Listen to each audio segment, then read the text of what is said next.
प्यारे दोस्तों, हजरत इब्राहिम अलैहिस्सलाम वो पैगंबर थे जिनसे अल्लाह ताला ने बहुत बड़ी बड़ी कुर्बानियां ली। नमरूद ने उन्हें आग में जलाने की कोशिश की, मगर अल्लाह ने उन्हें सलामत उस आग से बाहर निकाल लिया।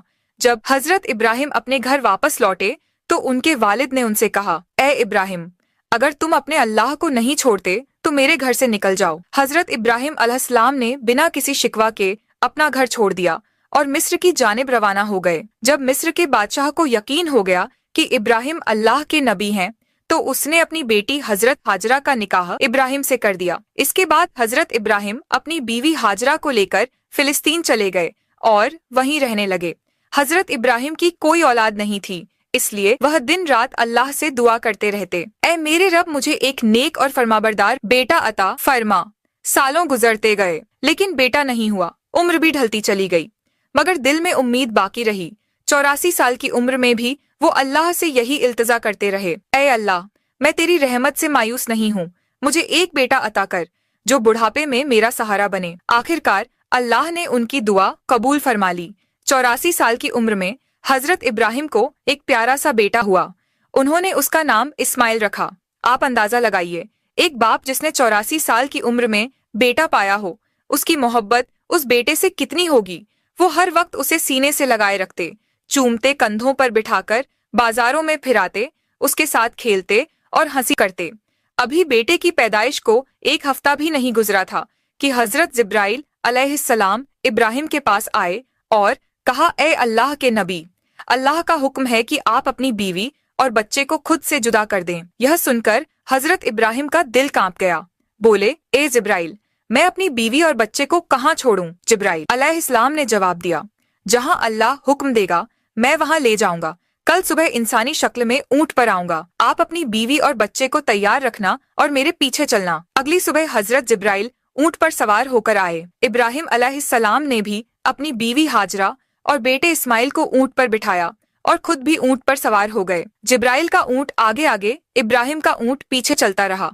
वो फिलिस्तीन से चले, शहर दर शहर गुजरे, हफ्ते महीनों में बदलते गए और 1 महीने के सफर के बाद अरब की सर जमीन पर पहुंचे। उस वक्त अरब वीरान था, ना कोई इंसान ना परिंदा। जिब्राइल का ऊंट काले सुनसान पहाड़ों के दरमियान चलता रहा।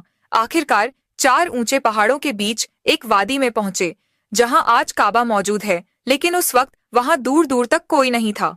जिब्राइल ने ऊंट रोका और कहा, ए इब्राहिम, अल्लाह का हुक्म है कि आप अपनी बीवी और बेटे को यहीं उतार दें और खुद वापस चले जाएं। यह सुनते ही हजरत इब्राहिम अलैहिस्सलाम का दिल कांप उठा। वो वही इब्राहिम थे जो आग में फेंके जाने पर भी खामोश खड़े रहे थे और सिर्फ इतना कहा था, मेरा रब मेरे लिए काफी है। मगर आज जब जिब्राइल अलैहिस्सलाम ने उन्हें कहा कि अपनी बीवी और बच्चे को इस सुनसान जगह पर छोड़ दो, तो इब्राहिम अलैहिस्सलाम बेचैन हो उठे। बोले, ए जिब्राइल, यह तुम क्या कह रहे हो?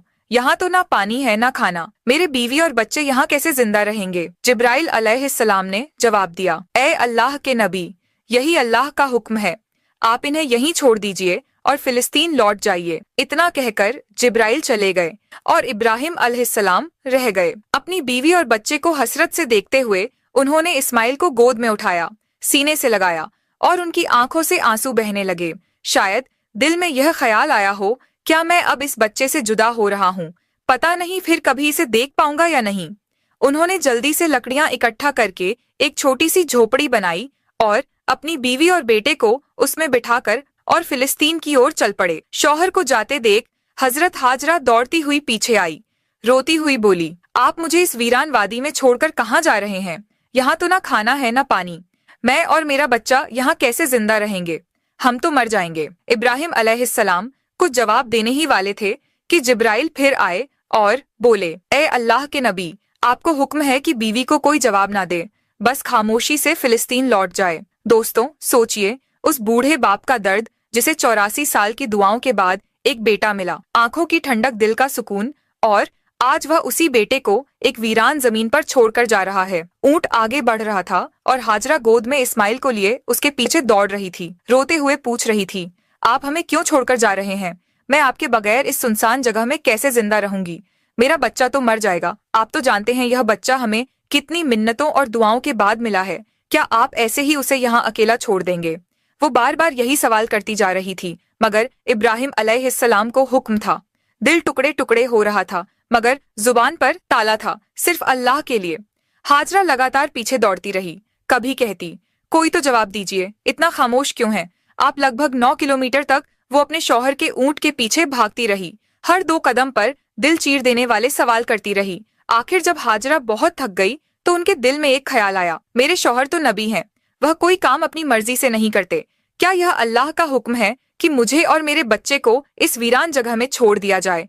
उन्होंने रुक कर पूछा, क्या अल्लाह ने आपको हुक्म दिया है कि मुझे और मेरे बच्चे को इस पथरीली वादी में छोड़ दिया जाए? इब्राहिम अलैहिस्सलाम ने जबान से तो कुछ ना कहा, मगर सर हिलाकर इशारा किया, हाँ, यह अल्लाह का हुक्म है। इतना सुनते ही हाजरा की आंखों में आंसू थे, मगर दिल में हिम्मत जाग गई। उन्होंने बुलंद आवाज में कहा, अगर यह अल्लाह का हुक्म है तो जाइए, मेरा रब वो मेरी और मेरे बेटे की हिफाजत करेगा। मैं अपने रब के लिए हर कुर्बानी देने को तैयार हूँ। इतना कहकर वह वहीं खड़ी रही और अपने शौहर को जाते हुए देखती रही। हजरत इब्राहिम का ऊंट धीरे धीरे दूर होता जा रहा था। अचानक वो एक पहाड़ पर चढ़कर नीचे उतरा और हजरत हाजरा की निगाहों से शौहर का ऊंट गायब हो गया। बीवी हाजरा उसी जगह बैठ गई और देर तक रोती रही। उधर हजरत इब्राहिम जब पीछे मुड़े तो अपनी बीवी नजर नहीं आई। दिल बेचैन हो उठा, आंखें भर आईं। उन्होंने अपने ऊंट को पहाड़ के नीचे रोका, सजदे में गिर गए और रोते हुए कहा, ऐ मेरे रब, तेरे ही हुक्म पर मैंने अपनी बीवी और बच्चे को इस बंजर और सुनसान जगह पर छोड़ दिया है। यहाँ ना पानी है ना खाना। मुझे कुछ नहीं पता कि यह कैसे जिंदा रहेंगे, मगर ए अल्लाह, तू ही इनका पालने वाला है, तू इनकी हिफाजत फरमा। इतना कहकर वो फिलिस्तीन की तरफ रवाना हो गए।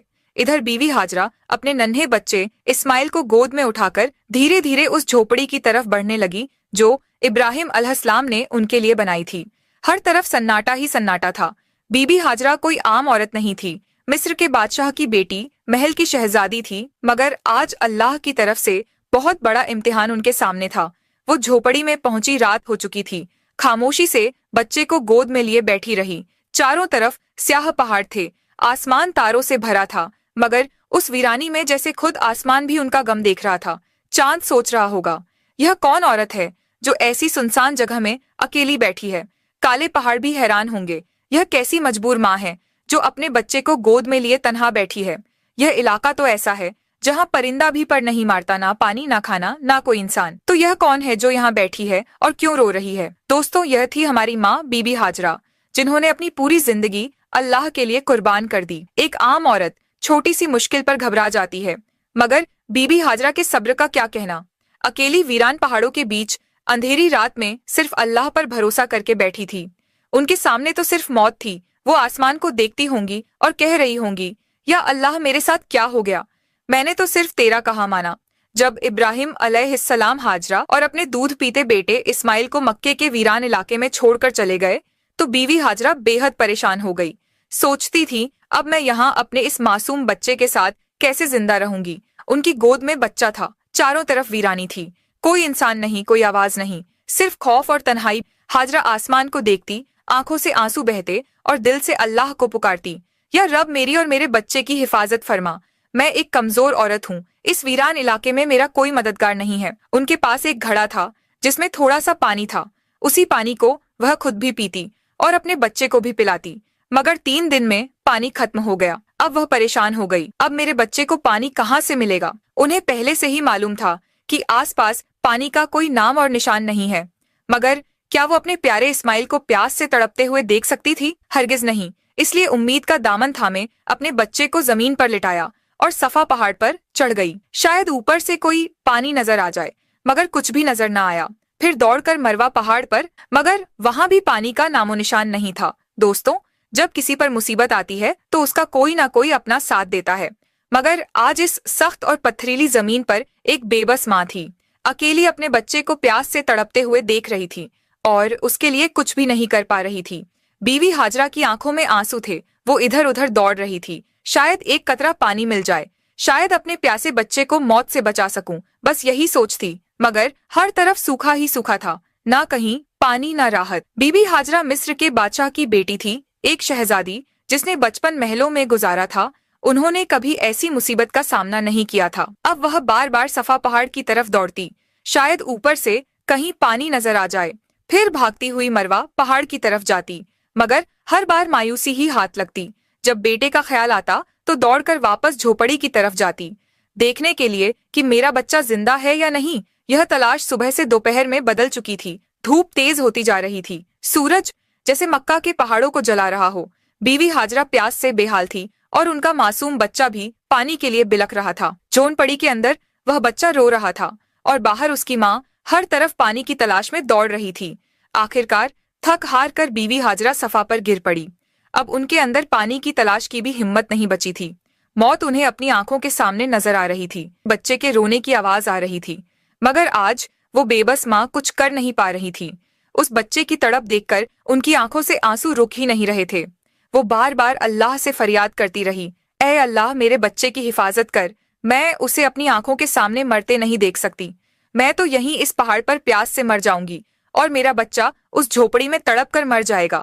या रब हम बेबस माँ बेटों पर रहम फरमा। इतना कहकर उन्होंने एक पत्थर पर सिर रखा और आंखें बंद कर लीं।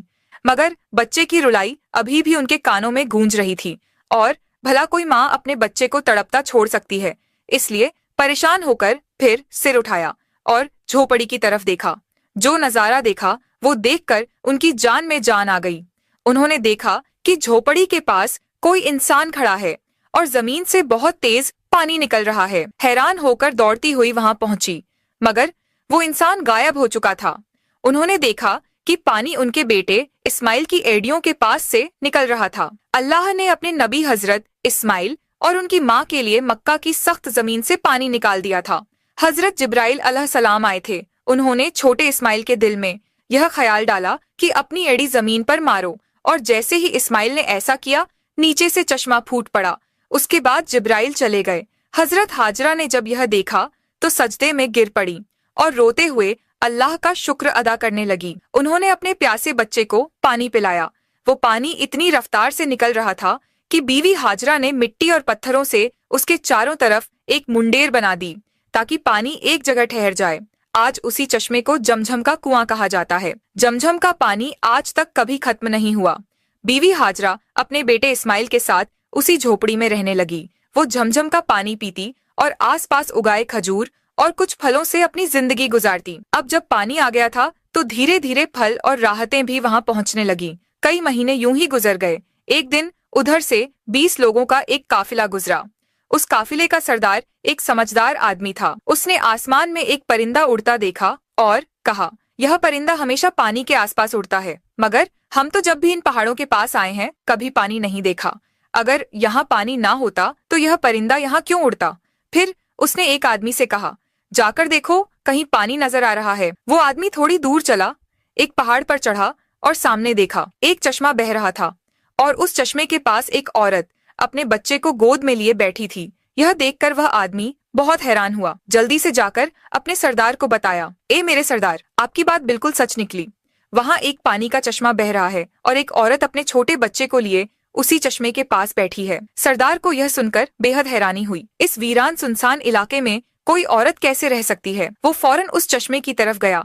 जब वहाँ पहुंचा तो देखा हजरत हाजरा अपने नन्हे बेटे हजरत इस्माइल को गोद में लिए चश्मे के पास बैठी हैं।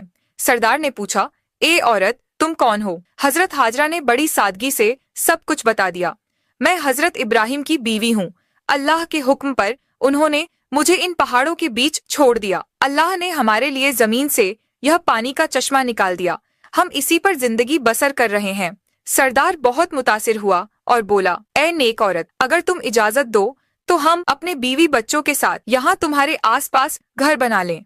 हम यहीं बसना चाहते हैं, इसी चश्मे के पास। हजरत हाजरा ने कहा, हाँ, तुम यहाँ रह सकते हो, इस चश्मे का पानी भी पी सकते हो, मगर एक बात का ख्याल रखना, यह चश्मा किसी की मिल्कियत नहीं है। यह अल्लाह ने जारी किया है, इसलिए इस पर कब्जा करने की कोशिश मत करना। सरदार ने वादा किया, ए नेक औरत, तुम हमारी तरफ से बिल्कुल बेफिक्र रहो। हम ऐसा कोई काम नहीं करेंगे, बल्कि जितना हो सकेगा तुम्हारी मदद करेंगे। फिर उस काफिले के सारे लोग जमझम के चश्मे के आसपास घर बनाकर बस गए। फिलिस्तीन में हजरत इब्राहिम अपनी बीवी और बेटे को बहुत याद करते थे। हर रोज अल्लाह से दुआ करते, या अल्लाह मुझे अपनी बीवी और बेटे से मिलने की इजाजत दे। 1 साल यूं ही बीत गया, मगर इजाजत ना मिली। फिर एक दिन अल्लाह ने हजरत इब्राहिम को मक्का जाने की इजाजत दी, मगर सिर्फ इतना कि वह जाकर उन्हें देखें और वापस आ जाएं। ठहरने की इजाजत नहीं दी गई। यह सुनते ही हजरत इब्राहिम बहुत खुश हुए, ऊँटनी ली और मक्का की तरफ रवाना हो गए। 1 महीने का सफर तय करने के बाद वो उस वीरान इलाके में पहुंचे जहां उन्होंने अपनी बीवी और बेटे को छोड़ा था। जब हजरत हाजरा ने दूर से अपने शौहर को ऊँटनी पर आते देखा, उनकी खुशी की कोई हद ना रही। दौड़ कर कहा, आप जल्दी से अंदर आइए। मगर हजरत इब्राहिम ने फरमाया, मुझे सिर्फ खड़े होकर मिलने की इजाजत है, ऊँटनी से उतरने की नहीं। यह सुनकर बीवी हाजरा का दिल टुकड़े टुकड़े हो गया, मगर फिर भी खुद को संभाला। दिल में कहा, मैं अपने अल्लाह के लिए हर तकलीफ पर सब्र करूंगी। उस वक्त बीबी हाजरा की गोद में उनका 1 साल का दूध पीता बच्चा था। हजरत इब्राहिम ने फरमाया, अपना बेटा मुझे दे दो। बीवी हाजरा ने फौरन बच्चा पकड़ा दिया। हजरत इब्राहिम ने अपने बेटे इस्माइल को गोद में लिया, मोहब्बत भरी हसरत भरी निगाहों से उसे देखा। उस वक्त उनकी उम्र 87 साल थी। 40 साल की दुआओं के बाद यह बच्चा नसीब हुआ था, मगर मिला भी तो जुदा होना पड़ा। अब इजाजत मिली है तो सिर्फ साल में 1 बार, और वह भी कुछ लम्हों के लिए। फिर हुक्म आया, ए इब्राहिम, वापस फिलिस्तीन चले जाओ। अपनी बीवी और बेटे को इसी वीराने में अल्लाह के सुपुर्द कर दो, वही उनका हाफिज है। खुद सोचिए, जब हजरत इब्राहिम जाने लगे तो बीवी हाजरा की क्या हालत हुई होगी। पूरा साल शौहर का इंतजार किया, और जब मिले भी तो ना बैठे ना रुके, बस खड़े खड़े मिले और चले गए। अगर ना आते तो शायद सब्र आ जाता, मगर अब यादें फिर से ताजा हो गईं। दिल में आग लग गई और आंखों से आंसू बहने लगे। वह खड़ी थी, उस वीरान वादी में अपने शौहर को जाते हुए देख रही थी। वक्त गुजरता गया। हजरत इब्राहिम फिलिस्तीन में और बीवी हाजरा अपने बेटे के साथ उसी वीरान इलाके में जिंदगी गुजार रही थी। यूं ही 7 साल बीत गए और हजरत इस्माइल 7 साल के हो गए। इन 7 सालों में हजरत इब्राहिम को दोबारा मक्का आने की इजाजत नहीं मिली। वो दिन रात अपनी बीवी और बेटे को याद करते, उनके लिए दुआएं करते। 7 साल बाद एक रात उन्होंने ख्वाब देखा। कोई कह रहा था, ए इब्राहिम, अपनी सबसे कीमती चीज अल्लाह के लिए कुर्बान कर दो। यह सुनकर वो घबरा कर उठे। अगली सुबह उन्होंने 100 बकरियां अल्लाह की खातिर कुर्बान कर दी। मगर दूसरी रात फिर वही ख्वाब आया, ए इब्राहिम, अपनी सबसे कीमती चीज अल्लाह के लिए कुर्बान कर दो। इस बार उन्होंने 100 ऊंट कुर्बान कर दिए। तीसरी रात फिर वही आवाज आई। अब इब्राहिम अलैहिस्सलाम समझ गए कि इशारा उनके प्यारे बेटे इस्माइल की तरफ है, क्योंकि उन्हें इस दुनिया में सबसे ज्यादा मोहब्बत अगर किसी से थी तो अपने बेटे से। उन्होंने महसूस किया कि शायद अब मेरा रब चाहता है कि मैं अपने बेटे को उसकी राह में कुर्बान कर दूं। सुबह हुई, उन्होंने एक तेज धार की छुरी ली, ऊंटनी पर सवार हुए और मक्का की तरफ रवाना हो गए। उस वक्त उनकी उम्र 92 साल थी। जरा सोचिए दोस्तों, जिस बेटे के लिए 40 साल दुआ की, जिसे बुढ़ापे में पाया, उसे गले लगाने तक का वक्त नसीब नहीं हुआ, और जब अब मिलने की इजाजत मिली तो यह हुक्म भी साथ था कि जाकर बेटे से मिलो और फिर उसे मेरी राह में कुर्बान कर दो। ऊंटनी का हर कदम उनके दिल पर वार कर रहा था। एक तरफ बेटे से मिलने की खुशी और दूसरी तरफ यह सोच कि उसी को छुरी के नीचे लिटाना है। इधर इस्माइल रोज अपनी अम्मी से पूछते, अम्मा जान, मेरे अब्बा कौन है, कब आएंगे? बीवी हाजरा प्यार से जवाब देती, बेटा परेशान ना हो, एक दिन तेरे अब्बा जरूर आएंगे और फिर हम सब साथ रहेंगे। और आखिर वो दिन आया। हजरत इब्राहिम 1 महीने का सफर करके मक्का पहुंचे। बीबी हाजरा ने जैसे ही उन्हें देखा, खुशी से उनकी आंखें भर आईं। इस्माइल ने भी अपने अब्बा को पहली बार देखा और दौड़कर गले लग गए। इब्राहिम ने बीवी से कहा, मेरे बेटे को तैयार करो, मैं आज उसे बाहर घुमाने ले जाना चाहता हूँ। बीवी हाजरा बहुत खुश हो गई। कहाँ उन्हें मालूम था कि बेटे के नसीब में आज कुर्बानी लिखी है। उन्होंने जल्दी से बेटे को तैयार किया और फिर इब्राहिम उसे लेकर मीना की वादी की तरफ रवाना हुए। इस्माइल खुश थे, हंसते खेलते अपने अब्बा के साथ चल रहे थे। इब्राहिम कभी बेटे की मुस्कुराहट देखकर मुस्कुराते तो कभी आंखें भर आती कि मैं उसे कुर्बान करने जा रहा हूँ। रास्ते में शैतान एक जान पहचान वाले शख्स की सूरत में आया। उसने पूछा, ए इब्राहिम, कहाँ जा रहे हो? इब्राहिम ने कहा, एक काम से। उसने पूछा, क्या इस्माइल को जिबा करने जा रहे हो? इब्राहिम ने कहा, क्या कभी किसी बाप को देखा है जो अपने बेटे को जिबा करे? शैतान बोला, हाँ देख रहा हूँ आप यही करने जा रहे हो। क्या आपको यकीन है कि यह अल्लाह का हुक्म है? इब्राहिम ने फरमाया, अगर यह मेरे रब का हुक्म है तो मैं उसकी फरमाबरदारी जरूर करूंगा। फिर शैतान हजरत इस्माइल अलैहिस्सलाम की अम्मी जान हजरत हाजरा रज़ियल्लाहु अन्हा के पास आया और उनसे पूछा, इब्राहिम आपके बेटे को लेकर कहाँ गए हैं? हजरत हाजरा रज़ियल्लाहु अन्हा ने जवाब दिया, वह अपने काम से गए हैं। शैतान ने कहा, क्या तुमने कभी किसी बाप को देखा है जो अपने बेटे को ज़िबाह करें? वह यह समझते हैं कि अल्लाह ने उन्हें इस बात का हुक्म दिया है। यह सुनकर हजरत हाजरा रज़ियल्लाहु अन्हा ने फरमाया, अगर ऐसा है तो उन्होंने अल्लाह पाक की फरमाबरदारी करके बहुत अच्छा किया। इसके बाद शैतान हजरत इस्माइल अलैहिस्सलाम के पास आया और उन्हें भी बहकाने की कोशिश की, लेकिन उन्होंने वही जवाब दिया, अगर मेरे अब्बू जान अल्लाह पाक के हुक्म पर मुझे जिबा करने के लिए जा रहे हैं तो वह बहुत अच्छा कर रहे हैं। जब शैतान बाप बेटे को बहकाने में नाकाम हुआ तो वह जमरे पत्थर मारने की जगह के पास आया।